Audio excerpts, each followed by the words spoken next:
What's up, guys? It's Crash. We're talking about Gray Zone Warfare again today, and we have a metric ton of stuff to talk about today. Patch 2, it's like patch .0.1.2 or something like that. They changed the naming convention around here. Let's try to keep it straight. We've been calling it patch 2 for a little while, as it's been on the test server for a couple weeks. So we're going to talk about patch 2. You guys know a little bit about the marquee features. I'll go over those really quickly, but there are a ton of fixes, and I'm not kidding. Like, there are enough fixes I could like make a graphic that's like the Star Wars thing and like the Star Wars credits, and it could go on for like literal minutes with all the fixes in here. So it's pretty cool to see. Definitely props to the devs. This video is going live at the time the patch is going live, so I haven't been able to play it yet. I'm really hoping, fingers crossed, that it plays smooth, it goes well, and all these fixes really help it and get more people off the sidelines and back into the game. So there's a lot of stuff to talk about like we do here. I want to get you guys the information quickly, efficiently as possible, and react to it. Just a little bit of conversational stuff on the way, but the main things that you guys need to know. So we definitely need to get right into it. They added the 9 landing zones. You guys have heard that to help a little bit with helicopter congestion. They added a missing notification when trying to invite friends to squads when they're already in the squad. So they fixed that kind of stuff. There's a notification that there's no ammo or magazine in the pockets when trying to reload. So that's really nice. If you know you're reloading and you don't know why, there's now an indicator for that or notification. There's confirmation dialogue for various squad and actions. So this is all the stuff that they're adding to the game. Missing sound effects on the character creation screen. So they're fixing those. Notification for players to claim their addition rewards. So that might help out a little bit if there's some stuff in your stash or in your messages that you don't know about. Hopefully this will point you in the right direction. Optimizations to reduce rubber banding. You guys know, I know, everybody knows it. Rubber banding has been a little bit rough. I don't know if it's server side, I don't know if it's in game side, I don't know if they're making changes. Either way, hopefully, I'm really hoping that there's a big fix in this to rubber banding. There's at least something addressing it. So another quality of life thing I'm super happy to see is now we have a sensitivity setting for aiming down sight. So you just, you know, your look around hip fire is different. You can change your ADS one. That's good for me. I do generally slow down the ADS, so that's going to be nice to have that. There are sounds to vendor progression actions, so that's really good too, to kind of let you know what's going on. Missing radiation in ground zero. It's now deadly when you enter the area, so rip snooping around. There's not going to be any of that going on. The pickup and destination zone are on the helicopter widget. You guys have probably seen that over on Twitter or in the test server, that you know where it's going, so people can maybe carpool or helicopter pool if you know it's going to the same area, especially in PvE. That'll be nice to be able to share choppers if you're going to the same place. So hopefully that helps a little bit with helicopter congestion. I know that's being worked on in a bigger sense for later content patches as well. Various VRAM optimizations. So more optimizations. We got to have that. I think that's going to be a continuous thing for a while. Now, how big these are, how big of a difference they are, we don't really know for sure. There wasn't a ton on my end from the test server. Some other guys in my Discord noted that there was a little bit better frame rate. So hopefully that's working well. Vendor confirmation when leaving the vendor screen with items in the basket using back escape, so you know when you're leaving the screen. Just some little UI tweaks and stuff like that. And then this is like, it sounds like a little one, but it's kind of a big one, because I've accidentally found myself in PvP when I thought I was going to PvE, because it switches automatically when you reboot the game or re-go back to the lobby. Your preferred game mode is now selected when launching the game. So that will help, because there's been a couple times where I've pointed at somebody and said, hey man, how's the questing going? And they kill me. And I wasn't expecting that, because I thought I was in PvE. So, I mean, my friend did that, not me. Moving on to some of the things that have been adjusted. There is lighting on medium graphic settings that's going to be better. So hopefully if you're dropping down to medium, things look better for you. Several light sources in YBL1 down in the bunker are being worked on and adjusted. Some tasks to use unique quest items, so that's being changed and adjusted. The blur effect while suppressed for scopes and collimators is being fixed a little bit. And the flight path from Kilo 3 to Juliet 4 is being addressed. So some changes to the game that are coming along is leaning is now disabled while you're using provisions, while you're drinking or eating. The load magazine now takes ammunition from the equipment, not from the locker. Apologies for looking down at my screen. I can't memorize all this stuff. Boomer brain. So if you see me looking down, I'm just checking to make sure I'm giving you guys the right information. Players now cannot loot their friendly NPCs in the base camp to prevent exploiting. So the grenade thing, that's another extra layer of security to prevent exploiting. Players will be matched into the same server after disconnection if they reconnect within a certain period of time. So that's really big. Even though there's disconnections and they're still working on that stuff, when this happens, hopefully this works really well to get you back in the game, back in the server, back where you were, and keep your stuff, keep your progression whenever that unfortunately happens. And then they renamed the Mark 18 to the DD M4. I'm assuming that's Daniel Defense M4 to correspond with weapon specifications. So that makes a lot of sense. Now, we got to talk about the fixes, guys. There are a ton. Like I'm saying, there are a bunch of fixes. If you want to read them, they're going to be like, this video would be incredibly long and boring if I talked about all of them. But what I want to do is go through some of the major ones that I've experienced, that I think you guys are experiencing, and some of the bigger changes and fixes. But if you want to see all the little ones, the tiny ones, you can probably check that out on the Steam page. I'm sure they're going to drop the notes on Steam as well as Twitter. But these are the main ones that I think are important to you guys. They fixed a missing icon for unblock friend. I've had that happen before when I accidentally click block when I'm trying to invite them. A network error after waiting in the queue to join a server. So that's happened a lot of times. A railing that players couldn't vault over. I actually had that happen tonight while I was playing.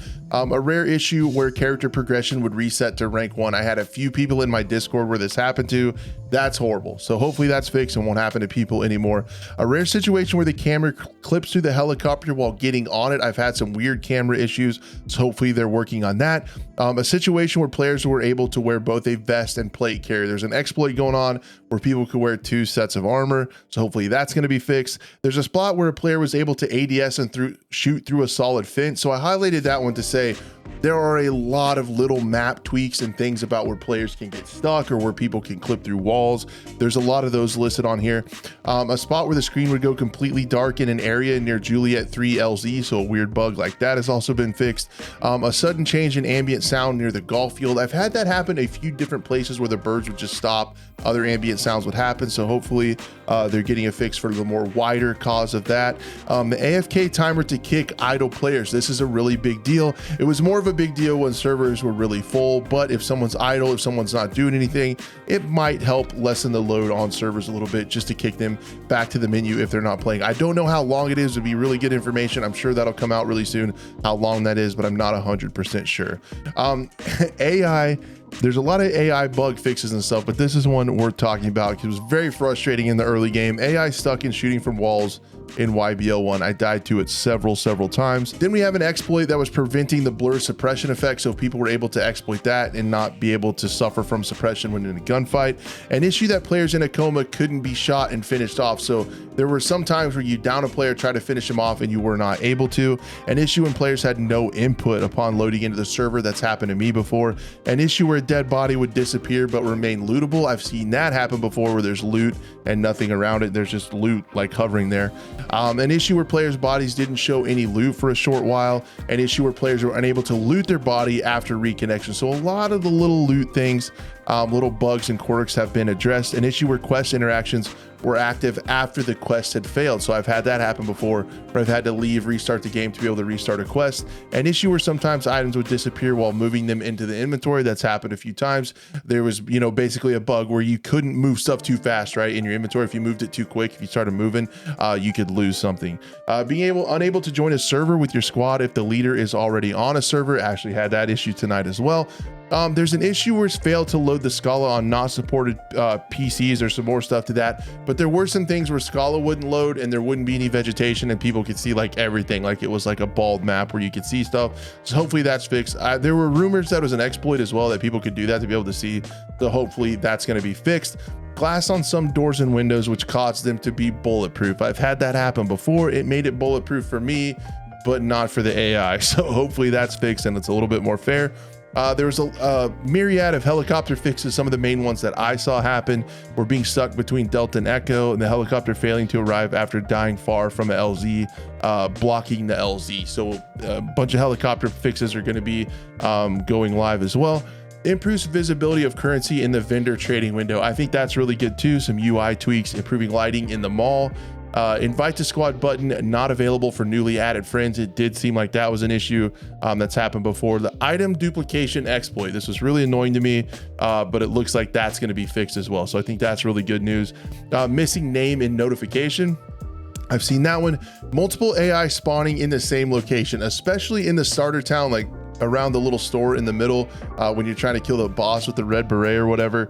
I've seen all the AI spawn at once on top of each other in a giant pile, so hopefully that's going to be rectified. There are some other movement and player fixes as well. like player movement and model fixes as well, like players being able to sometimes not jump when near an obstacle. That actually happened to me tonight. Players unable to see their dead body because it fell through the ground or floor. Skipping a coma will no longer result in a "you killed yourself" message, so hopefully you'll get some more information about who killed you. The issue where players are unable to loot their body in PvE mode. I've had that happen a few times. You go all the way back to your body and you're unable to loot it. And then the quick unequip function when you control click something is not working on stuff in the container. That has been patched, and the rubber butt pad can no longer be attached directly to the buffer tube. That looked a little silly. Trace around effect not being visible. So I think what this means is, because I would put tracers on and I thought, man, this is going to look really cool in Unreal Engine 5 in this game, in the graphic quality and fidelity of this game. And I would try to shoot and there was really no effect. So that has been fixed. I'm pretty excited to hop in and see what the tracers look like, especially with nighttime coming. That's going to look pretty cool. Various crashes. So anytime we can fix crashes, that's really good. Various floating, seeking, or clipping objects in the world tightened up some weird things and anomalies around the map.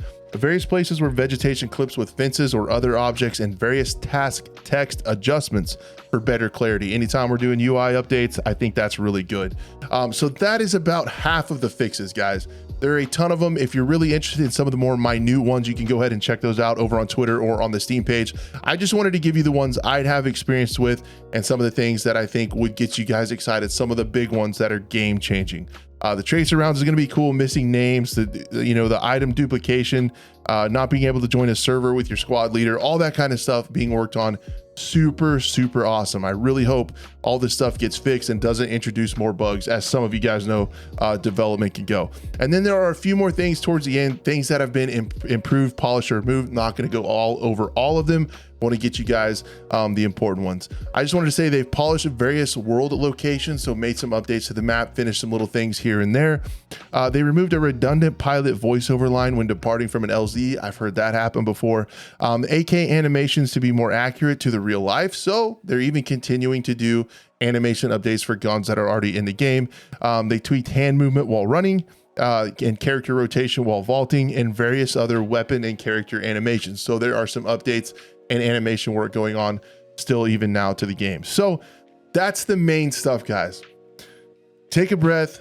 Holy cow, that's a lot of stuff. So at the time this video goes live, I have not been able to play it yet. These are just the patch notes with everything that's going to be in the game. What do I think of this? Man, this is a big step in the right direction. Again, fingers crossed that it runs really well, that there aren't that many more bugs that this introduces, because it sounds like, man, this is a lot of stuff to be fixed at once. So I'd be a little bit worried that it's going to cause some more bugs, because it seems like a significant change to the code to fix all this stuff. But what I really like what's happening is, I know there's some people, myself included, looking forward to new content. There's a lot of people saying that, this game is stale, it needs new content. I think that's a little bit silly with, 155 quests or whatever, but they have to fix this stuff first, right? Like, you can't put new content, new everything, new cool, neat stuff, day-night cycle on a game that's already buggy. That's never going to be good. They have to get the base and the foundation fixed first.